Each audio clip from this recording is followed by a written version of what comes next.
turn up if they don't decide to turn up. So you need to do your homework before you contract with a carpenter. And when I say homework, you need to figure out what is the cutting sheet on a 8x4, because the carpenter will say you can't get a cut piece. So if you're not going to get a cut piece, okay, commit for the 8x4, use whatever you're going to use for your box, the rest of it keep it. Whether it's cut or whether it's in a somewhat biggish piece, keep it. Don't let the carpenter tell you that it's gone. It's very easy for him to use it somewhere else. Plan your cutting sheet. So let's take a box like this, or let's take a, I'll just go to that. Here's a sheet. So we've done an MDF cutting plan for a subwoofer enclosure. So in this, top, bottom, front outer, front inner, rear, side left, side right, braces. So you might as well do this homework before you talk to the carpenter, because you know what it's going to cost you. Go to a plywood shop, check out what's the cost of a sheet. You know this is the requirement. The next thing is you need to just work. Sorry, okay. So you know what is your material requirement. As you can see here, we put all of this together here into a box. A couple of braces inside, but the measurements are very easy. There's no rocket science to this. The next thing is, you need to talk to the guy and say, what's the cost of labor? Cutting is simple, but just keep one thing in mind. You don't want to have this guy cutting MDF inside your house, because this stuff generates dust, and cleaning up afterwards is a mess. So tell the guy to get it cut outside. Joining it is easy, but not cutting. Cutting, avoid. Cost of labor for a box like this would not be under any circumstances more than, Sajid, 2 days? Yeah. So if you have access to some guy, this is all that you need to talk about. This is the only thing that's a little complicated, cutting this out. No, that also it's fine. Within 10 minutes they can cut. So most of them don't have a circular jig. No. With the normal cutting machine we can cut. I tried for my it's like all. No. I'm using it. They will shop in 2000. Not jigsaw, normal cutting machine, right? They can cut in circular way. So this is the homework that you want to do, because you have to sacrifice one blade for that. That's it. So do your homework right. Plan your cutting sheet. Estimate roughly, because this is a fairly simple job. It does not require a cabinet maker to do this.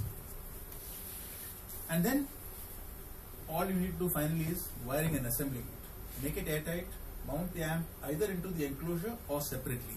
Personally, what I do is I make a separate box for my plate amps and mount them separately. The reason is, in case there's a problem, I don't have to take it out from the enclosure. But commonly in most of these commercial subs, you find the plate amp is mounted onto the enclosure itself. So I like to add to this. See, the room placement, it is better to have more flexibility in positioning the sub. So usually if you have your preamp connection is usually 1 meter. So it is better to have a separate enclosure in that way. In place and give more flexibility. I was thinking a question. Is thicker MDF better? I mean, I'll answer that in the first point here. Only your baffle needs extra thickness. So typically what you can do is you make 3/4 inch MDF. You don't need to do one. You don't need to use more than 3/4 inch MDF, but brace it. If you brace it, you're okay.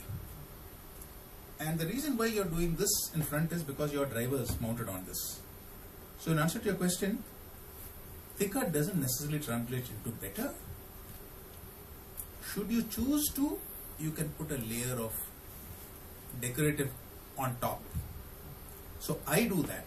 In my subs, I've got a raw MDF enclosure and then on top of that I put a 6 mm decorative plywood stuck onto it with corner molding. That's my signature. All my speakers, all my boxes, I do this timber corner molding, and I put 2 layers. So the very simple things are, ensure the baffle is like this, 2 layers. Ensure the enclosure is airtight.